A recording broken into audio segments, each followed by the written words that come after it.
Have you ever stopped to think about how we can get a computer to, well, understand the world the way we do? I mean, with all the context and nuance we just take for granted? Well, today we're going to dive right into that. We're talking about the super fascinating field of ontology engineering. Okay, so think about this for a second. If you tell your computer to look up Jaguar, how in the world does it know if you're talking about that sleek luxury car or the actual big cat prowling through the jungle? Right? For us, it's totally obvious from the context, but for a machine, yeah, not so much. And that simple question right there gets to the absolute heart of the problem we're trying to solve. And this is where you see the huge difference between us and them. Our brains are, this kind of messy, beautiful web of connected ideas. A machine's knowledge, on the other hand, is super literal. It just follows the rules you give it, point by point. It doesn't get that a car is a type of vehicle unless we explicitly spell it out. So to bridge that gap, we need to build a very special kind of map for it. And that's it, right there. That knowledge map is exactly what ontology engineering is all about.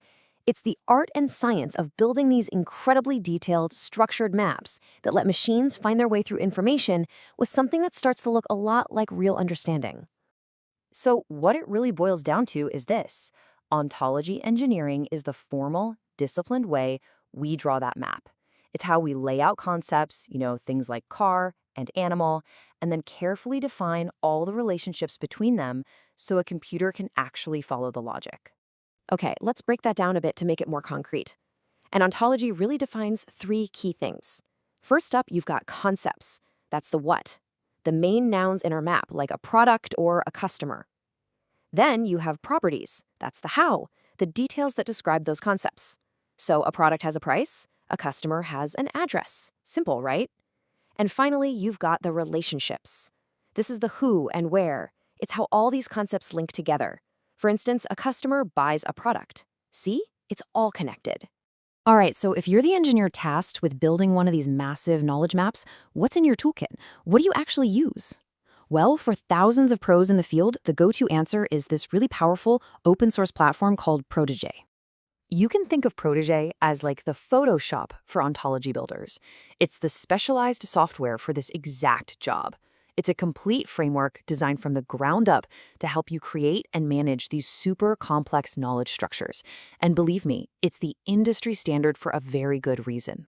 And a huge reason it's so popular is that it's just so versatile. It supports all the key formats you'd need, like OWL, which stands for Web Ontology Language. Now, OWL is a big deal. You can think of it as the universal language for these knowledge maps. It's what makes them shareable and, actually usable across the entire internet. It guarantees that the map you build can link up with other maps, creating this massive interconnected web of knowledge.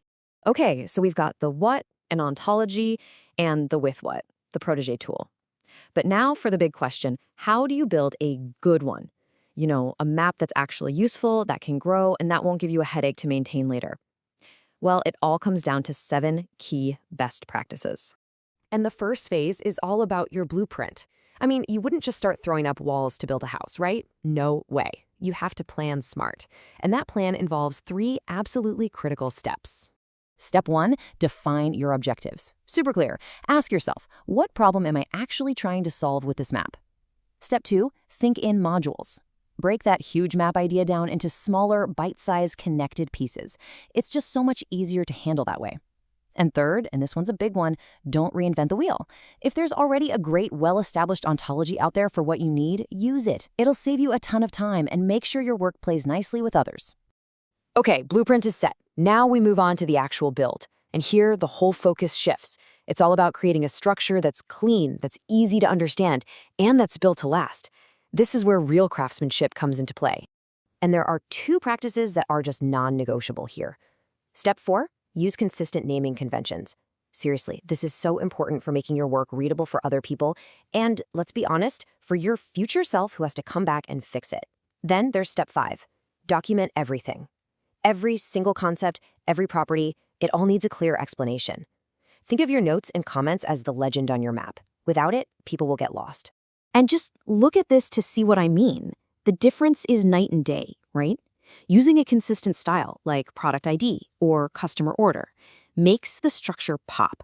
It's immediately clear. But when you start mixing it up with underscores or all lowercase, it just becomes a mess. It creates confusion and makes the whole thing so much harder to read and maintain down the line. It's such a simple rule, but man, it makes a huge difference. All right, and finally, you're not done yet. No engineering project is truly finished without this last crucial phase, the polish. You have to remember, an ontology is a living thing. It's not a set it and forget it kind of project. It needs to be tested, it needs to be validated, and it needs to be refined over and over again. And that brings us to our last two steps. Number 6, validate and test. Constantly. The Protégé tool has built-in features to automatically check for logical mistakes in your map. You gotta use them. And number 7, and listen, this one is so important, engage your stakeholders. Talk to the actual experts in the field. The doctors, the engineers, the financial analysts, the people who actually live and breathe this stuff every day. Their feedback is what makes sure your map reflects the real world and isn't just some abstract theory. So there you go, plan, build, and polish. From setting your goals all the way to getting feedback from real users, these 7 keys give you the whole playbook for building a knowledge map that's powerful, effective, and genuinely intelligent. And, the Protégé manual itself puts it perfectly. Following these practices makes this whole process a powerful way to structure and manage complex data. It's not just theory. It's a super practical way to bring some real order to all the chaos of information out there. So why should you care about any of this? Well, because these knowledge maps are the invisible engine behind so much of the tech you use every single day. They're what powers smarter search engines, more helpful AI assistants, and the kind of data analysis that leads to huge breakthroughs. They are quite literally a blueprint for the future of how we handle information. Which kind of leaves us with one last big question to chew on. We're using this amazing technology to map out everything from the human genome to Amazon's entire product catalog. But as our world gets more and more complex, more interconnected, what's the single most important map that we need to build next? What's the most urgent one? Definitely something to think about.